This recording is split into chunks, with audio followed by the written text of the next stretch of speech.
मुस्नद अहमद की रिवायत है जिसका तर्जुमा है कि एक शख्स का अल्लाह जन्नत में दर्जे बुलंद फरमाता है, उसके दर्जात को, उसके मकाम को बुलंद करता है। तो वो अल्लाह सुब्हानहू व तआला से इसकी वजह और उसका सबब पूछता है कि उसके मकाम में ये तरक्की कैसे आई।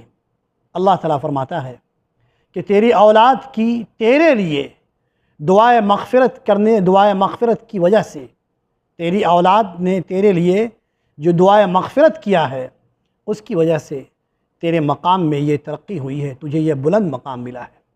साथियों, इस हदीस पर गौर करें और देखें कि क्या आप वाकई इस काबिल हैं कि आप अपने वालिदैन के लिए मग़फ़िरत की दुआ करते रहें। अपने आप पर गौर कीजिए।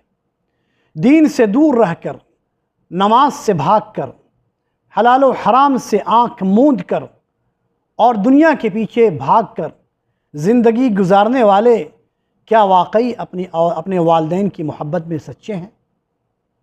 क्या इन हालात में जीने वाली औलाद को अपने वालिदैन के लिए दुआए मग़फ़िरत की तौफ़ीक़ मिल सकती है?